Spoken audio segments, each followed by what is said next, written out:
Hi, welcome to my channel, where we talk about couple, family, and relationship issues. Today I have a very special story sent to me by a writer. She wants to remain anonymous. She has told that she has done something she doesn't like to save her marriage, and she wants to know if it is right or wrong and what she can do to improve her situation. It is a very sensitive and very personal story, so I ask that you listen to her with respect and empathy. If you have any advice or any opinion you want to share, you can leave it in the comments. So, without further ado, let's listen to our subscriber's story. Chapter 1, The Promise of Love. From the moment I met Javier, I knew I wanted to spend my whole life by his side. He was a kind, hardworking, and attentive man, a bricklayer with a heart of gold. Our meeting was by chance, when he came to fix a wall in my house. From then on, everything changed for me. Eventually we fell in love, got married, and had a son. Javier was always thoughtful. He made me feel special every day. However, 2 years after we got married, things started to change. He started hinting that we needed to get out of the routine, especially in our intimacy. At first I thought it was normal, as every marriage has its lows, but as time went on, I realized something was wrong. I asked him what we could do to reactivate the passion between us, and he just excused himself, saying that he was tired because of work, which he would later tell me I had to be a little more cheerful in that aspect. However, my curiosity led me to check his record, his phone. Yes, it's not something I'm proud of. And that's when I discovered this side of his tastes. Well, I'm embarrassed to talk about it, but I think it's important to get it out there so that if someone is going through this, they can make good decisions. Well, he liked to watch videos where more than 2 people were included. Well, you know. Threesomes.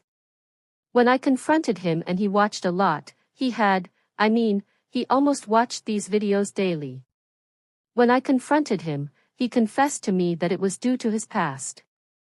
Javier had grown up in poverty. He shared a room with his cousins and brothers. He lived in the state of Mexico in a very disadvantaged area in a house where they were from Michoacan, so they came here, they rented, and so he grew up sharing everything, what is called everything. The brothers, the cousins, they had their girlfriends, they spent time with the girls, so they knew when things were going on between the cousins, the brothers. Sharing everything became so common that they even shared these moments that should have been private. Those intimate moments became common for him to the point that the relationship alone, that is, relationships only with him and me, well, he was losing the other asset for him. I felt confused, questioning my principles and values. I had to give in for love. How far was I willing to go to keep my marriage? On the one hand, Javier was a good father and provider. On the other, I felt my boundaries were being challenged. But who was I to judge him? It was the way he grew up, it was the way he understood that this was how that part of life should be, that the enjoyment was shared, the precariousness, the fact that they didn't have to come, they didn't even have doors in their house, there were curtains, what separated them, they were small rooms, very small, and he with his effort working day and night managed to build a different future. He managed to make a family and give us that sustenance. So there was a part of me that said it's only temporary, it's only for a little while, and despite my doubts I decided to give in to his wishes. I promised him that I would do whatever it took to see him happy, convinced that, as I said, it would only be for a moment. I told him yes, that we would check dates, that we would arrange it, that it was a yes, but that I would not tell him when. It was also a way of stalling. However, as time went by, I noticed that Javier was pulling away emotionally. So when he asked me to agree to the request, since we had already made the plan, that we would organize it, that it was not just a we will, but to give structure to his desire. Chapter 2, The Inner Dilemma. Javier's words echoed in my mind, creating an inner dilemma that left me breathless. I was at an emotional crossroads, debating between my principles and the desire to see my husband happy. I don't know if it was prejudice, I questioned myself because it was the way I was raised. Just as he was raised a certain way, I was raised another way, if we are not hurting anyone. If we all agree, then take the step, because I really want to give him happiness. Because he has been a very good name to me, a family man, a detail-oriented man, a decent man.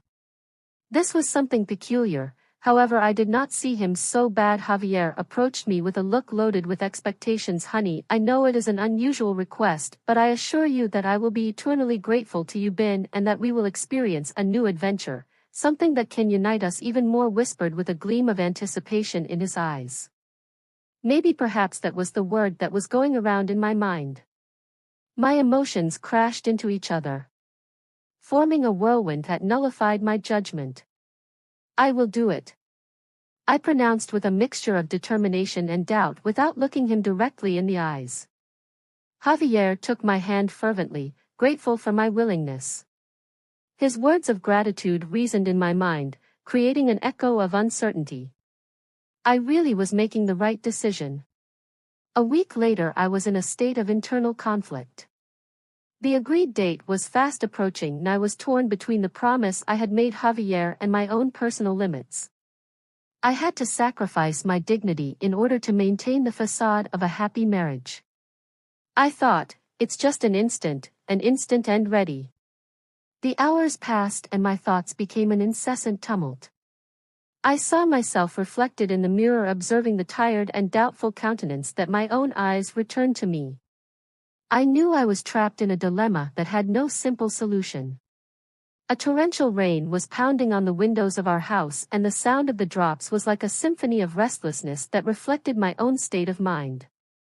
In the midst of my uneasiness, the doorbell rang in the house. Javier opened the door, and on the threshold stood the figure of a man. His cousin Mario. He entered with a sly smile and a lascivious gleam in his eye. Javier took my hand and intertwined his fingers with mine. I'm sure this will strengthen our bond, my dear, he murmured with conviction. I felt that he didn't really do it with any immoral sense compared to his cousin. My fears became a huge lump in my throat. Mario's visit confirmed that what was coming was not a mere fantasy, but an imminent reality. The promise I had made echoed like a distant echo, and the internal struggle I had been waging reached a critical point. A single question advanced in my mind: could I bear to see him, to enjoy what I was willing to do? Would this change us forever? Would it really bring us together, or would it break everything? Chapter 3: The Dance of Doubt. While Mario and Javier chatted animatedly in the living room, I was in a turmoil of uncertainty and anguish. My thoughts churned like waves in the middle of a storm, checking each other with overwhelming force. Each passing second dragged me deeper into the voragin of doubt. Javier caressed my back tenderly, trying to calm my nerves. Don't worry, honey, everything will be fine, we're in this together, she whispered with a smile that tried to be reassuring. I tried to respond with a forced smile, but my eyes reflected the hesitation that filled my being. Mario's presence in our house was a constant reminder of the promise I had made, a promise that was now weighing on me like a weight. I was trying to balance between my husband's love and the possible consequences. Suddenly, Javier turned to me with eyes bright with anticipation. I'm excited for us to share this moment together. Be something special or you'll see, he expressed enthusiastically. My words stuck in my throat, unable to surface. I just nodded, trying to hide my fear and indecision behind a mask of compliance. In an attempt to find a distraction, I decided to busy myself in the kitchen, though every movement was an echo of my own inner turmoil.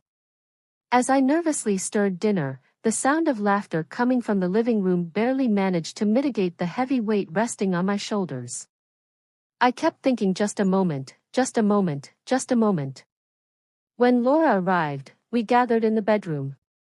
The room seemed to shrink around me, as if the air had thickened with my own uncertainty. My eyes met Javier's, desperately searching for some trace of understanding or hesitation in his gaze, but I found only determination. Mario walked in with a suggestive smile. I've always liked you. and the lump in my throat appeared to tighten further. The mere presence of another person in our intimacy was a betrayal of my own principles. But my desire to hold our marriage together clung tightly. When the moment finally came, I closed my eyes and plunged into a turbulent malaise. The room became a whirlwind of confused sensations, every touch, every breath beside me echoing like a distorted echo of my own feeling. It was a whirlwind of emotions. Because of course, I started to feel pretty good too. Because I could see how my husband was flooded with passion, enjoyed, and how it was very different from when we were alone. On that side I felt full. He, with a lot of love, with a lot of tenderness, related to me. On the other hand, his cousin, Mario, was everything, the opposite. Mario was only there for a few seconds, it didn't last more than 3 minutes, by far, it must have been a minute and a half. It was very fast. On the other hand, my husband was longer than usual. He was full of passion, it seemed, as I was saying, fullness. Fullness was what he felt at that moment, because his cousin was present. I felt joy and even complicity, but suddenly I thought, his cousin is here, and that was not something that really filled me 100%. When I finished, the agitated sighs turned into a silence full of regret. I looked at Javier for some sign of regret or doubt in his gaze, but what I saw was only overflowing gratitude. An immense happy city. My heart filled with an indescribable mixture of relief and regret. I had crossed a line I thought unbreakable and there was no turning back. This new promise and the price paid for keeping up appearances went deeper into my being than I could ever have imagined, because I felt I was in a chasm, between being happy for my husband and sad, because it was something I really never thought would happen. And I also felt that we could open this door to new experiences, but not with someone like his cousin. Chapter 4, The Shadow of Decision. I woke up with a weight on my chest and a murmur of regret reasoning in my mind like an incessant echo. The night before had vanished in a whirlwind of tumultuous emotions, leaving in its wake a sense of emptiness and unease that seemed impossible to dispel. Javier slept peacefully beside me, oblivious to the storm raging inside me.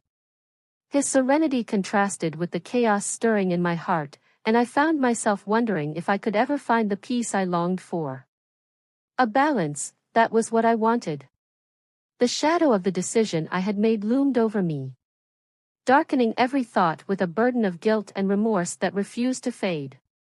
My own boundaries had been challenged, and in the process I had plunged into an abyss from which I didn't know if I could return, seeking refuge in the quiet of the morning. I slid out of bed and plunged into the depths of my own thoughts. Each memory of the night before unfolded before me like a parade of regret. And a lone tear slid down my cheek, carrying with it the weight of my anguish. I never thought that just that one moment would weigh so heavily on me. The sound of the door closing brought me out of my reverie. And I looked up to meet Javier's gaze, full of gratitude and complacency. "Thank you for doing this for my sweetheart, it means a lot to me," he murmured with a beaming smile that exuded satisfaction. I tried to smile back, but my lips twisted into a forced grimace that failed to hide the flecks that remunerated in my former. "Sure, Javier just wanted to see you happy," I replied, struggling to keep my composure. "What do you say we repeat this some more?" I was shocked.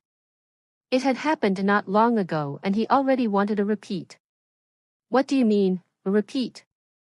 I asked. "Yes, more times, more often." "More often when, once a week," I told him. No, not with your cousin." "Do you want to agree on the dates?" He took it for granted that we would repeat. I told him to at least let some time pass. "When?" I told him 2 months, every 2 months. "And that's the agreement we've come to. Every 2 months. And all this month it has been a dream life, a man with good deals, a provider, a respectful man, detail-oriented, who collaborates, who respects me and loves me in every day. The date is getting closer and closer and I still have this thought of the balance. It's only an instant for all the good that is in our marriage. I think I can give in for an instant every couple of months. It's something he's used to. Something, as I tell them, a family habit. It makes me uncomfortable that it is with the cousin. Sometimes I think that the promise was a mistake. A sacrifice of myself that I don't know how long I can continue to sustain. I don't want to be pressured by my own doubts and fears. Our happiness cannot be built on the foundation of my own affliction. I want to find my own voice. And move forward with my head held high. Every time Javier comes home and has a detail for me, when we are on the street and he would hold my hand, he constantly tells me, I promise I will do everything I can to make you feel loved and respected. And I know that he really wants to do it, but at the same time he can't change this habit. Sometimes I feel that we can build a future based on mutual respect. We can make a new story, a story of empowerment and self-love. I am really confused, because our life is going dreamy, reaching agreements in all aspects, in the place, in finances, but in this habit he has it seems not. I don't know what to do. And the date is getting closer and closer. I share my story for advice. Thank you. Well, this has been the story of our subscriber, who has done something she is not very convinced of to save her marriage. I thank her very much for trusting me and you to share her story and send her a big hug. I have shared with her contacts for therapists and support groups. Now, I would like to know what you think. What would you do in her place? What would you advise her? Do you think what she has done is right or wrong? I invite you to leave your comments and let's be respectful and supportive of our subscriber. Remember that we all have problems and we all need help at some point, and if you also want to share your story with me and the community, you can send it to me by email or private message. I will be happy to read it and share it if you want in a future video. And that's all for today. I hope you liked the video and that it has helped you to reflect. I hope you liked it. Like, share and subscribe to the channel and see you in the next video. See you soon. Good.